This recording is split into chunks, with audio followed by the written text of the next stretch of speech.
Hello, friends and subscribers. Welcome back to another edition of Readings in Impact Investing. This is the podcast that takes good textual material in the world of impact investing and development finance and puts it into an audio format that you can listen to at the gym or as you commute. And better yet, I am not an AI bot.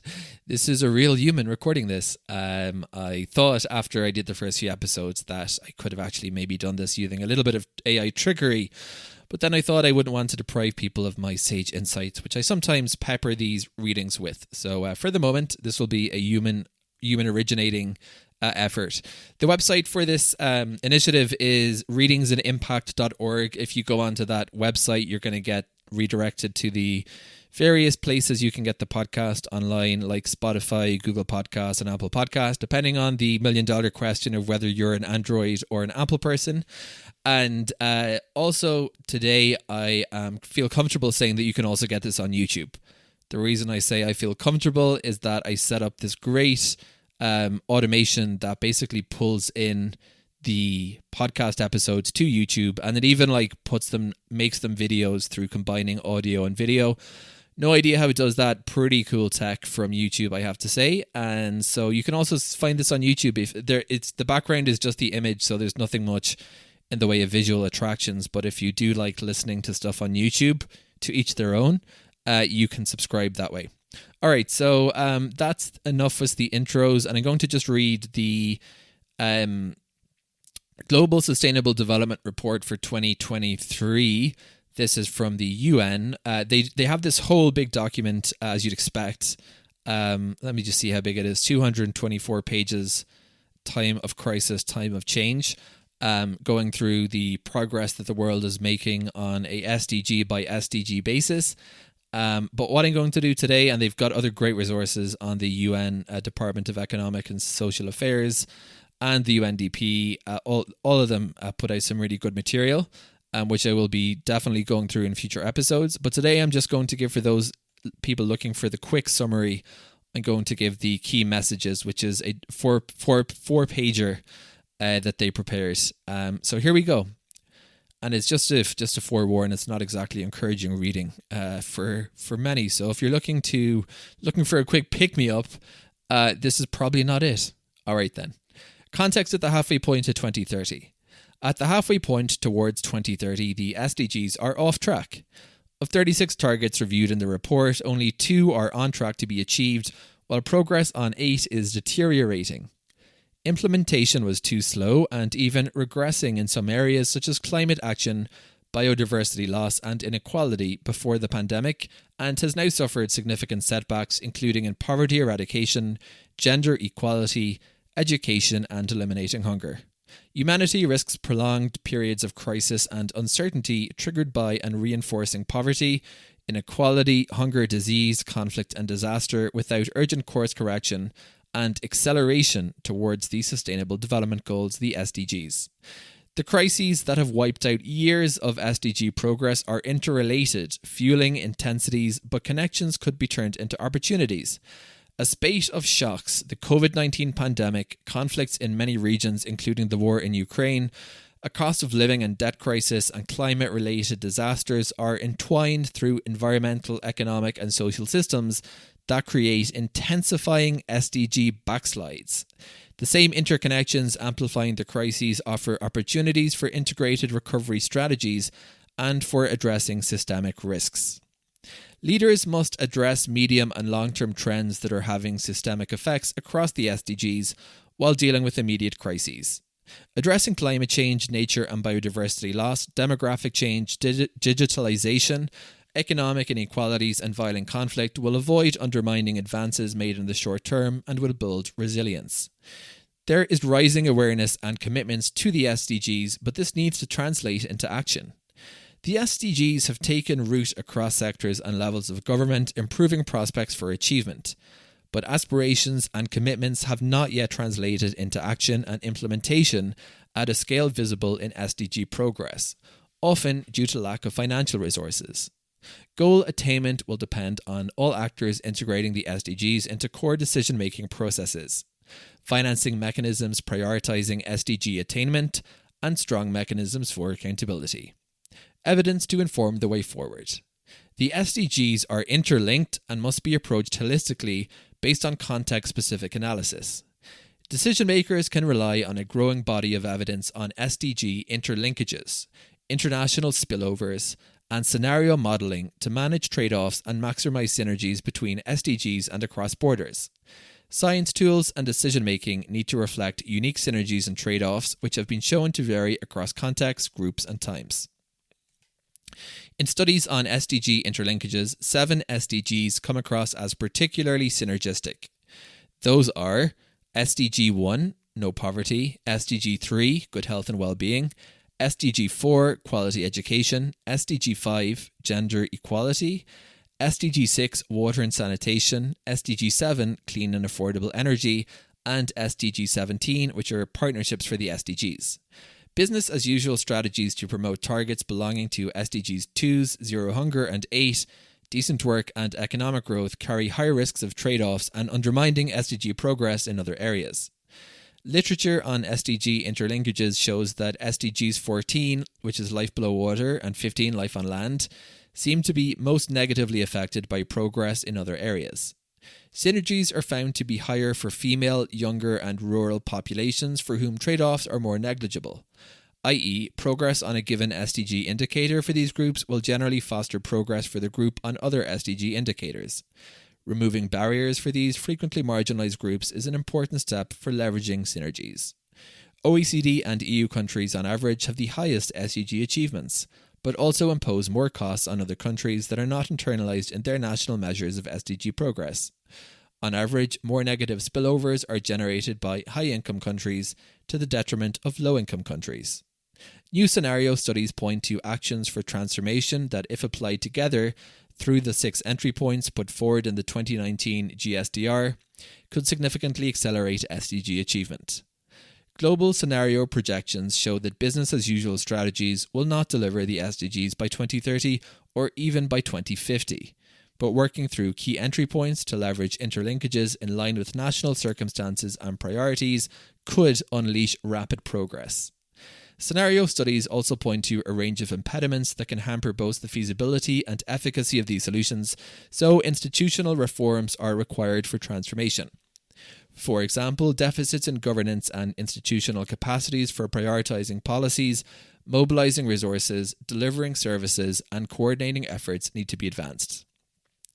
Capacity building in all countries is needed to support decisive and transformative action through any entry point.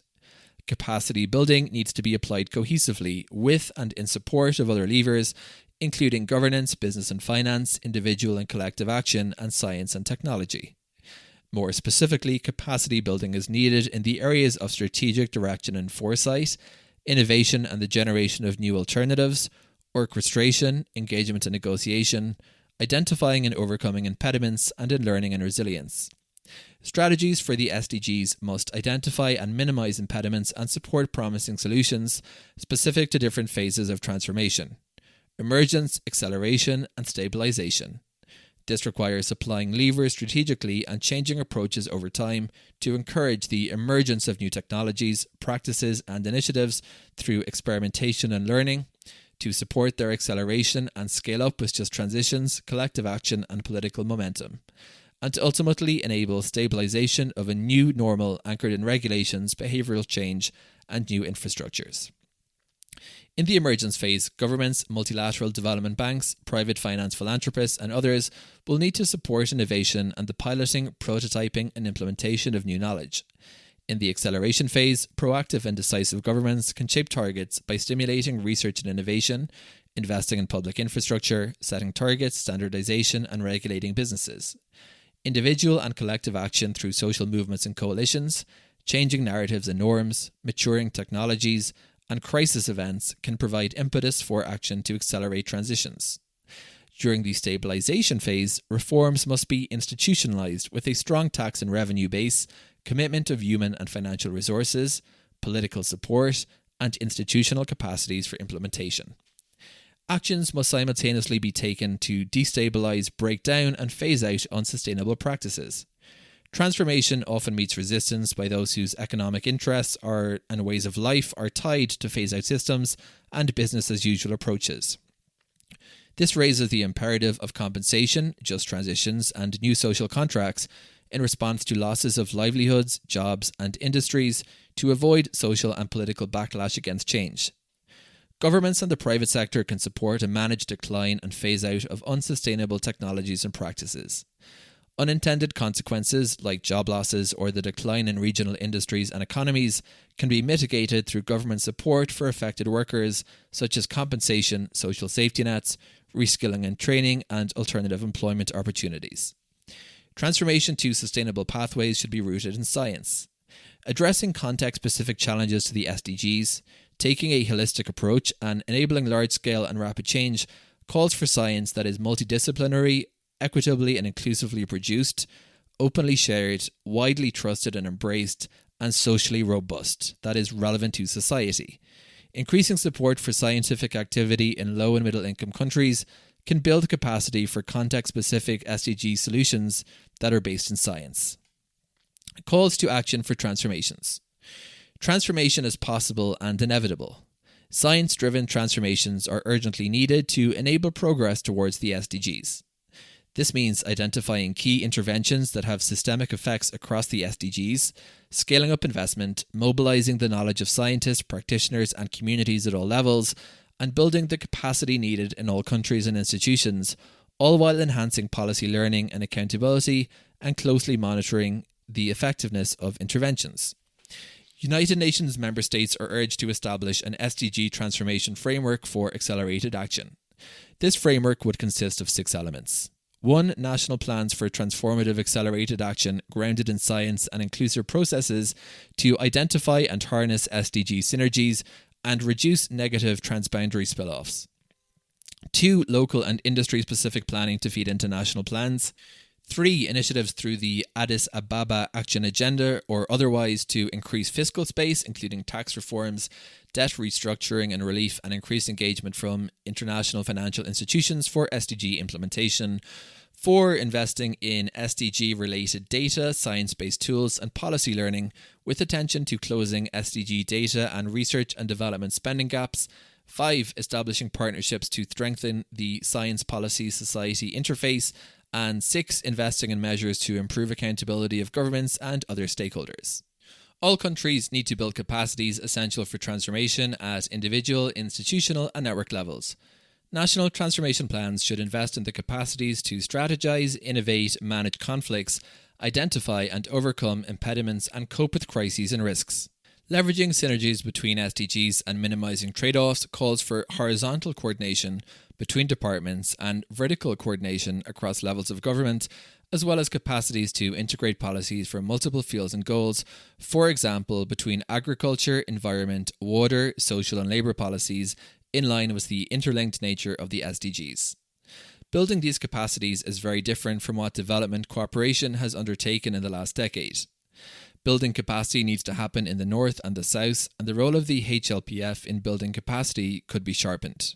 Governments and other actors need to steer transformations by activating synergies in each of these 6 data points. Human well-being and capabilities, sustainable and just economies, food systems and nutrition patterns, energy decarbonisation and universal access, urban and peri-urban development, and the global environmental commons. Drawing on global scenario studies and other evidence, interventions should be taken with systemic effects in each entry point while addressing impediments at different phases of transformation. Locally relevant, synergistic, and integrated implementation processes will be needed to break down the silos of public service and policy making.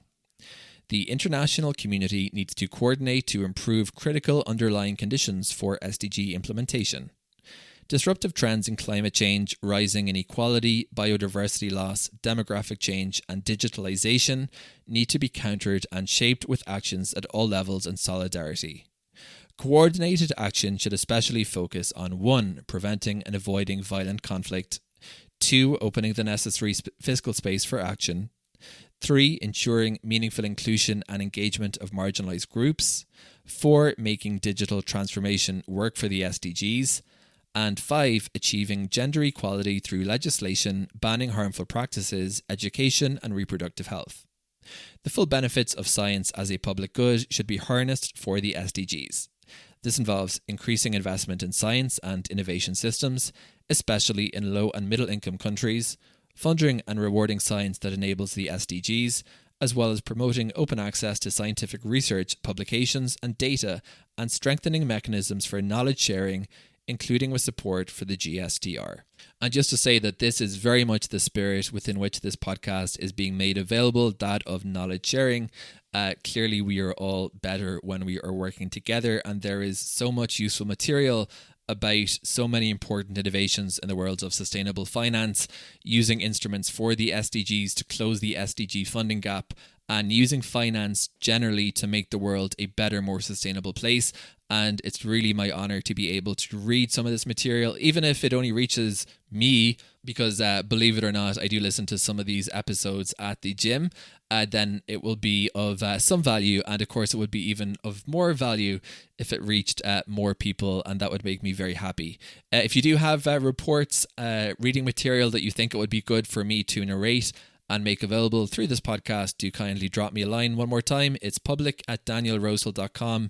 The podcast is readingsandimpact.org. And if you say, hey, this guy might be onto something, this is a good idea, please do consider dropping it into your internal Slack channel, or telling your colleagues in, the good old-fashioned way of actually communicating face-to-face. Or basically what I'm trying to say is any way you can share this podcast with your colleagues, if they're working in impact investing especially, would be great. Or even if they're just interested in sustainability, that would be great too. It would be good to get a good community listening to these. All right, I think that's enough of my promotion for today. Thanks for listening to another episode of Readings in Impact Investing. Looking forward to bringing the next one very soon.